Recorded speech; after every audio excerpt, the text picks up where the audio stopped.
tal? El día de hoy hablaré sobre un tema fundamental en las carreras, en muchas de las actividades con otros seres humanos. Y creo que es uno de los temas que se debe de abordar con mucho respeto, también mucha seriedad. No existen estrictamente materias en las universidades. Hasta donde yo sé, hay algunas tal vez que aborden un poco el tema, pero no materias de un año, un semestre que puedan, por así decirlo, indicarle al estudiante antes de graduarse cómo actuar ante una situación delicada o grave. Me refiero al tema de los secretos profesionales. Aparentemente es un tema muy fácil, muy sencillo, porque trata de la interacción de un profesionista que cobra dinero, que tiene un título o varios, que tiene diplomas, tiene el conocimiento de las materias, de los exámenes, acabado requisitos y que tiene que guardar secretos profesionales. Hay varias carreras como la educación, la psiquiatría, la psicología, posiblemente la pedagogía, la abogacía o las leyes que piden, la medicina, sin duda, que piden guardar el secreto profesional. Es un término muy complicado y rebuscado porque, por un lado, el profesionista tiene que ser muy disciplinado, tiene que saber muy bien qué le están confiando su paciente, su alumno, su alumna, su cliente, como se dice en la terapia o en la psicoterapia. Y por otro lado, que por cierto, esto tiene que ver con el capital privado, la propiedad privada,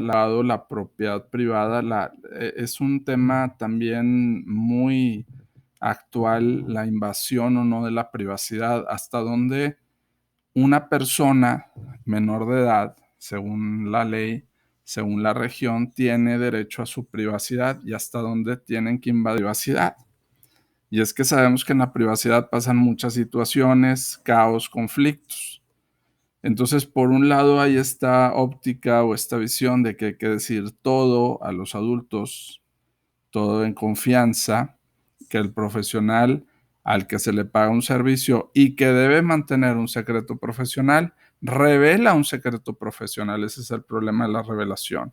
Y esto tiene mucho que ver también en el aspecto de la confesión con los sacerdotes. Cuando alguien confiesa un pecado, cuando alguien confiesa, por ejemplo, algo muy fuerte que cometió y que el sacerdote no puede ni debe ejercer una acción penal, por ejemplo, y que a muchos se deben de mantener en el sigilio sacramental, que yo comparo mucho con el secreto profesional, y que ha habido, por ejemplo, casos de sacerdotes en Canadá donde revelaron un caso porque decían, no puedo con mi conciencia, tengo que revelar porque lo que hizo este feligrés es muy delicado, y lo reveló a las autoridades. Y otros no, dicen, me mantengo en secreto, que es el sigilio sacramental en los sacerdotes, pero en las profesiones, por así decirlo, laicas, que no involucran necesariamente la religión,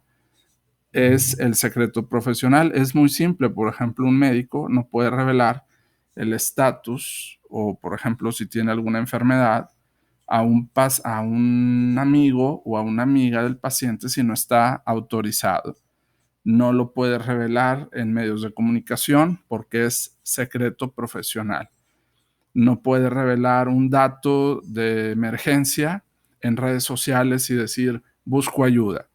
Igual para un maestro catedrático, igual aplica para un psiquiatra, una psicóloga, un psicólogo, personas que trabajan con seres humanos, y que el problema viene en la ley, depende del país, no todos los países reaccionan igual ante la ley, depende de la región y el estado, y reaccionan igual ante la ley, depende de la región y el estado, y depende de la edad de la persona. ¿Cómo conciliar el secreto profesional? Que repito, no hay, hasta donde yo sé, materias en las universidades serias No existe un año de cómo tratar un secreto profesional o cómo adentrar a la ley. Posiblemente psicología sí hay algunas materias. ¿Cómo conciliar este secreto con la confianza del paciente? Porque si el paciente se entera que el profesional anda revelando sus secretos a su familia, pues ya no es secreto profesional y luego se pierde la confianza y al perder la confianza ya no revela datos, porque dices un traidor está diciendo todo lo que le estoy diciendo en la terapia. Y por otro lado, cómo ante una situación grave o gravísima o muy delicada, cualquiera que esta sea o pongamos, se debe de familia. Cuando compromete a esa persona en una situación muy grave y sí puede ser, promete a esa persona en una situación muy grave y sí puede ser ayudada por la familia y sí puede ser ayudada por el padre, la madre, el tutor de esa persona, de ese menor de edad. ¿Cómo conciliar el secreto profesional? No digas nada, no comentes nada de la situación del paciente, pero por otro lado lo puedo ayudar con ayuda de la familia si se revela la situación en la que puede estar o en la que va a estar o en la que estuvo. Por ahí hay una situación que se decía mucho que lo que haya pasado, lo que un paciente que puede estar narrando mentiras también o fantasías, no necesariamente son verdades. Recuerdo una lectura del gran Sigmund Freud en la traducción que decía que uno de los grandes errores con sus pacientes, sabemos que Freud trabajó con muchos pacientes, la clínica y terapias, y en Viena trabajó muchísimo, y que se burlaban de su método, mucha gente y no creían, etcétera, y después ya fue más avalado, más aceptado, muy reconocido, enciclopedias, se dedicaba al pensamiento, a la psique, a la cuestión onírica, o sea, de los sueños, de lo reprimido, no reprimido, y decía Freud que uno de los grandes errores de él era confiar en todo lo que le decían. Todo lo que decían, confiaba. Y siempre ha sido un problema también en, por ejemplo, un terapeuta, un psicoanalista, cómo sabe lo que pasó o no pasó. Solamente está escuchando al paciente, pero no es testigo del paciente, no está con el paciente, no vio nada del paciente. Le puede estar diciendo fantasías, mentiras, imaginaciones, como le puede estar revelando también verdades. En qué momento es una verdad y en qué momento no es otra verdad. No es una verdad, es algo interesante también de escudriñar, de analizar, de pues simbolizar, por así decirlo, porque muchas cosas que se dicen en el inconsciente son simbólicas, no son netamente directas, pero el problema es cómo se interpreta ese símbolo, cómo se interpreta un hecho, un suceso que puede ser muy grave. ¿Cómo hace el profesional para ser ético, mantener el secreto y a la vez ayudarle a través de la familia y no parecer que es un cómplice, no parecer que es un amigo, no parecer que ese profesional se queda y guarda todo eso? Hay quien dice lo que el paciente o la persona hizo en el pasado ya no importa, ya lo hizo, lo que narró en pasado ya no se puede hacer nada. Hay quien dice lo que narra en presente se puede ayudar, se puede trabajar en el psicoanálisis o se puede trabajar en una escuela o en una plática. Y hay quien dice lo que pretende hacer mañana o en una semana o en un mes es lo que se puede evitar cuando es una situación muy delicada. Cómo no tener ese sentimiento de complicidad, creo yo que es algo muy importante de tocar en las carreras universitarias cuando se trabaja con personas que necesitan ayuda, con personas que requieren ayuda de cualquier tipo y que el profesional está obligado a mantener ese secreto profesional. Cuando en el futuro piensa hacer algo, cómo proceder según la ley, según la región, según el país, según el estado y según la conciencia de ese profesional también. ¿Qué le dicta su conciencia al profesionista? ¿Cuál es la mejor opción sin ser traidor al secreto profesional, sin ser amigo porque no es amigo ni amiga, pero sí siendo muy prudente en los datos que dice y en los datos que... Comentaré algunos ejemplos que se me vienen a la mente de situaciones éticas, morales, profesionales. La palabra moral viene posiblemente de los griegos, que significa morada, casa, hogar, que era lo que se acostumbraba a hacer en un hogar, en una casa. Viene de morada. En algunos casos se define así. La ética o el ethos tiene que ver con lo grupal, con el concepto del bien común. Es más general que la morada, que es más particular, le pertenece a una familia, a un grupo de familias, a un individuo. Es su actuar, por así decirlo, cotidiano. Lo ético se aplicaría más al pueblo, a lo social, a lo que busca el bien del otro, el bien común. Esa sería una diferencia entre moral y ethos o moral y ética. El profesional tiene que ser moral y ético, tiene que tener moral en su vida privada, de cierto modo, y tiene que tener una ética social de ayuda profesional basada en conocimientos, basada en la ley, basada en prácticas, basada en la verdad, basada obviamente en la preocupación de ayudar a la otra persona que le pide la asistencia o le pide la ayuda o siente que la necesita, y que el profesional con sus conocimientos, con su práctica, va encontrando el rumbo, el camino. Una terapia, por ejemplo, una terapia que hay muchos tipos, no pretende buscar soluciones rápidas, sino hay procesos donde el mismo paciente va encontrando sus resultados, va encontrando su patos, su camino, su andar, va entendiendo la dinámica de la terapia, va entendiendo lo que le puede reprimir o le puede causar fobias o miedo, y lo que lo libera también. No es una situación rápida, no es una situación fácil, pasan por muchos obstáculos simbólicos, etcétera.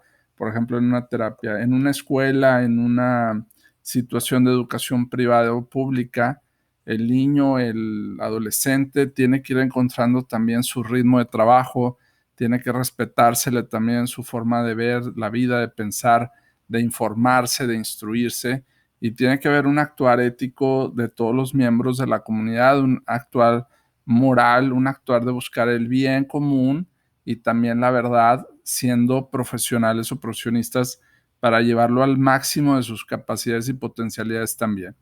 Aún así, a veces con el actuar ético pasan situaciones graves o pueden ocurrir situaciones a veces que no se pueden necesariamente controlar, pero el actuar ético es lo correcto, la disciplina, la constancia, los horarios, este orden mental, este orden organizacional es muy importante para que el individuo salga adelante también, donde hay una estructura muchas veces rígida. Y es el problema. Muchas de las capacidades mentales tienen que ver con estructuras rígidas y no.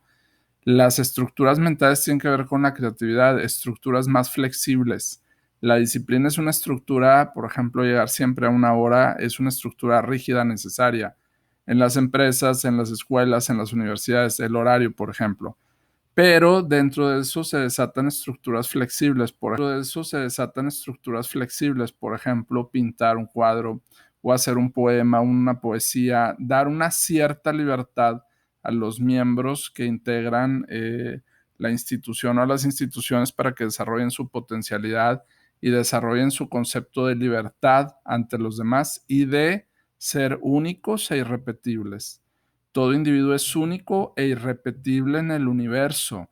No va a haber otro igual, no va a haber otra persona igual que piense, que sienta, que haga lo mismo. Entonces el profesional tiene que abocarse a entender esa capacidad, a entender esa individualidad dentro de un colectivo, dentro de un grupo, un subgrupo, que tiene que ver un actuar moral con solamente de un día o de una semana. Tiene que ver un actuar también moral de los que reciben educación, la tarea, los proyectos, el bien hablar, el bien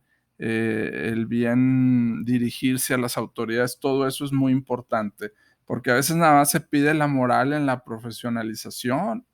Solamente se pide lo ético en los profesionales, y en los demás, ¿qué? También se debe de exigir un nivel de atención, un nivel de educación, un nivel también de conducta adecuado que ayude a las instituciones, a los grupos a crecer, a formar valores colectivos, a ser permanentes, no solamente de una semana o dos, a mantener esa constancia y firmeza que las instituciones merecen y quieren tener también a lo largo del tiempo, bajo la condición de que somos seres individuales, pero a la vez que estamos en un grupo, en una colectividad que necesita también de nuestras ideas, de nuestros objetivos, de nuestro empeño, de nuestro esfuerzo. Entonces, en la vida moderna, cuando hay mucha información, comunicación, se dan muchas situaciones que hay que analizar. Voy a poner algunos ejemplos. Es secreto profesional o no que un doctor diga que un paciente ante un medio de comunicación, por ejemplo, una red social.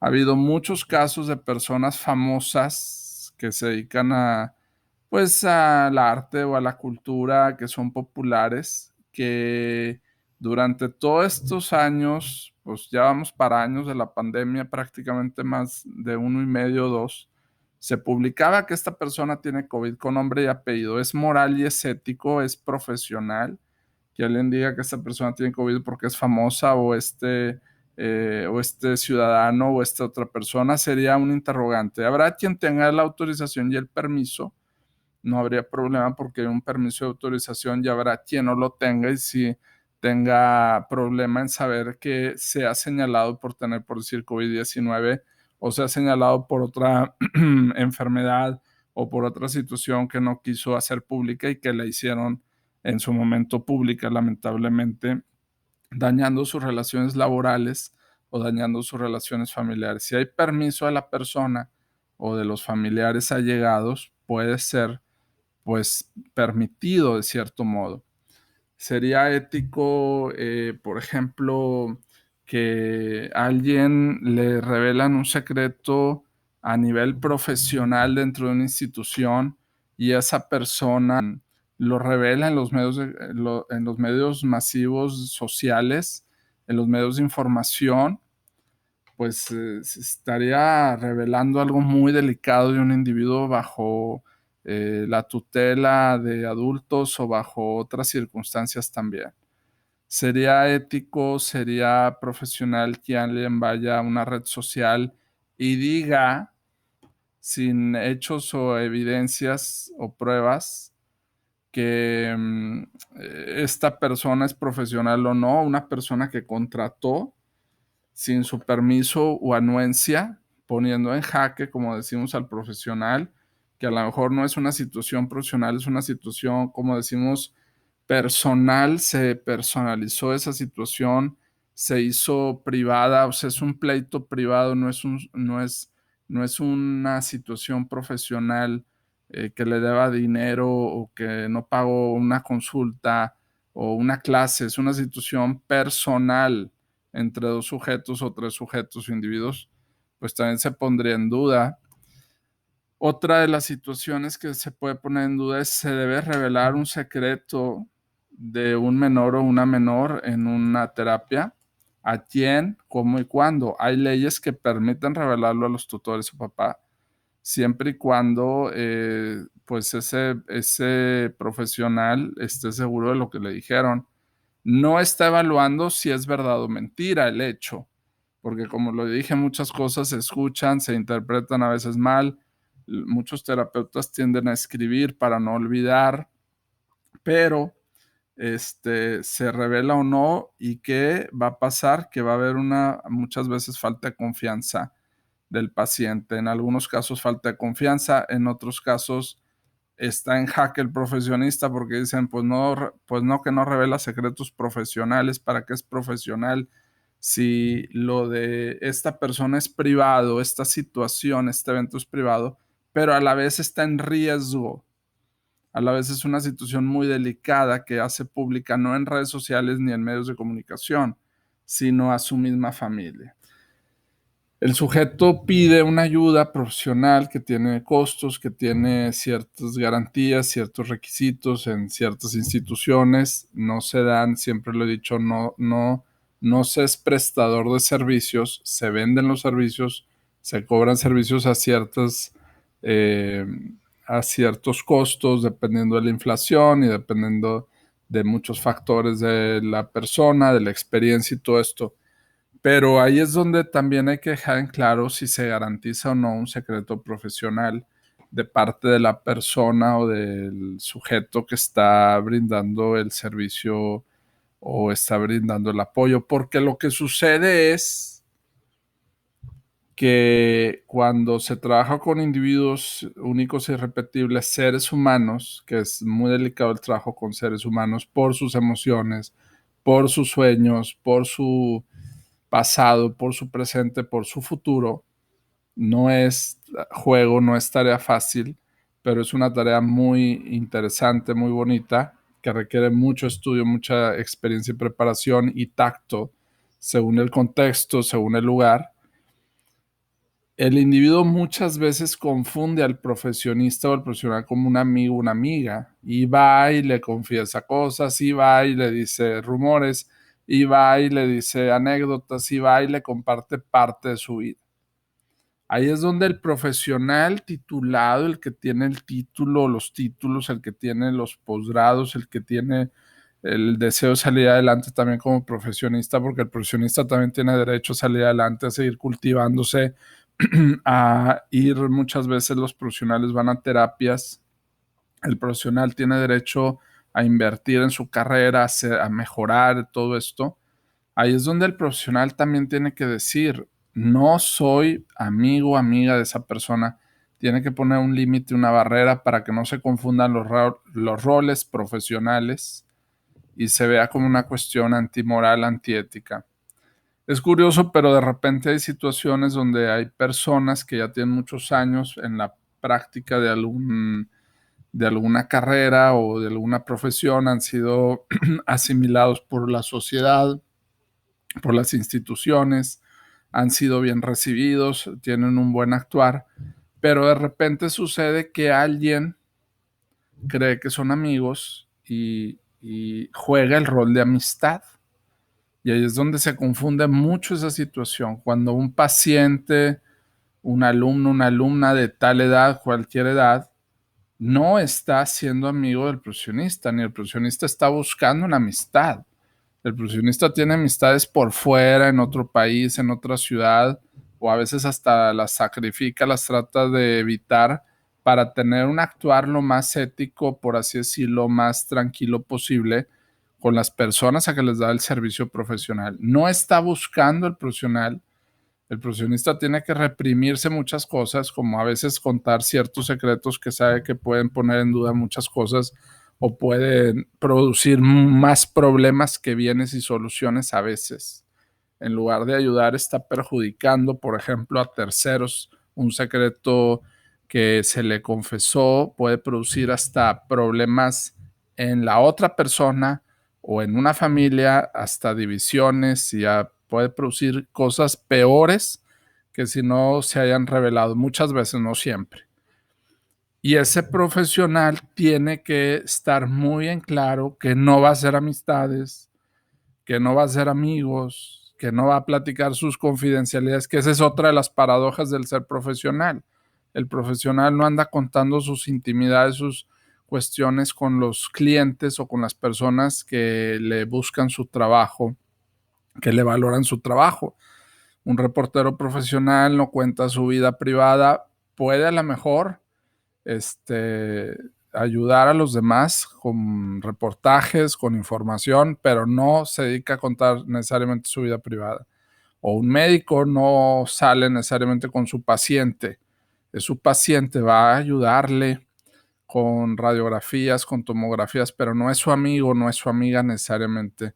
Un maestro no tiene alumnos amigos, tiene que, aunque los alumnos piensen que es su amigo, porque lo trata bien, porque es buena onda, etcétera, el profesional tiene que poner muchas veces una barrera, muchas veces, y una distancia. No es una situación fácil, no se enseña esto en las universidades muchas veces o en las escuelas.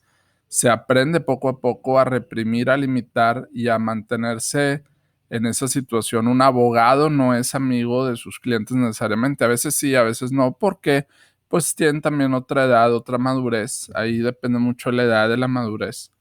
Pero el profesional no va a buscar amistades, va a resolver un lío, va a resolver un problema de la mejor manera, con las técnicas, con los instrumentos, con las evaluaciones, centrarse en el caso, centrarse en lo que debe de hacer para no mezclar esa situación entre la vida privada y la vida, digamos, profesional o la vida pública, que es muy fácil de confundir, es sumamente fácil de irse por esa línea cuando la otra persona está buscando también amistades, cuando la otra persona le cae bien el profesionista, cuando la otra persona invita a la cena, invita al café, invita a la merienda, invita a la chorcha, invita a la fiesta, y el profesional, según su edad, según su conciencia, según sus leyes, según su ética profesional, ahí depende mucho de la situación individual del profesional, le dirá si está bien salir con esa persona o no está bien, por ejemplo, entablar conversaciones vía chat que no son netamente profesionales y que es muy fácil luego desviarlas a lo personal o a lo particular. El profesional tiene que estar muy atento de lo que dice, de lo que hace, de lo que publica, pero tiene que estar más atento de la intención del cliente, si es para buscar un amigo, una amiga, porque le cae bien, o realmente está buscando un servicio ético, profesional, puntual, disciplinado, informado, y hasta ahí llegó el profesional también. Si es muy fácil caer en las tentaciones, es muy fácil caer en las garras de buscar cuando el profesionista desea tener amistades o desea cultivar más amigos o más amigas. Es muy fácil caer en esto, en este rol o en este juego de hacerla de amigo, de amiga, porque le está ayudando. Nada más que hay dos tipos de ayuda: la profesional, la cobrada, la pagada, la informada, la que requiere instrumentos, evaluaciones, seriedad, requiere leyes, requiere técnicas, que es la profesional, seria, puntual, y la ayuda de amigos. Los amigos técnicamente pues se ayudan en un problema. Entonces es muy frecuente que se encuentre que la otra persona que busca la ayuda o que paga la ayuda o que necesita la ayuda o que quiere la ayuda de ese profesional o de esa institución o instituciones caiga en la tentación de ver al profesionista como amigo, amiga, y hasta invitarlo a comer, a cenar como amigo, amiga, y hasta invitarlo a comer, a cenar, y el profesional ahí, según su ética, según sus valores y principios, tendría que resistir para atender también más casos, porque pues independientemente, aunque quiera ser amigo o amiga, no hay tiempo muchas veces. El profesionista está lleno de diplomados, de trabajo, de estudios, ni siquiera le da tiempo para poder entablar una amistad. Pero sí es muy importante mantener distancia sana, no solamente con el COVID-19, sino distancia sana cuando se atienden a personas a nivel profesional, a nivel puntual, a nivel de una categoría de que se establezcan lazos realmente sólidos, pero no necesariamente de amistad o no necesariamente de confidencialidad, porque ahí es donde también se confunde mucho la cuestión del secreto profesional. Cuando hay una confianza hacia ese profesional o hacia esa profesional, se confunde mucho el rol de ser buena onda, de ser amigo y de seguir confiándole secretos que a lo mejor no son propios o no son adecuados para ese nivel de ayuda o esa persona que está recibiendo o que está brindando también la ayuda. Hay que mantener siempre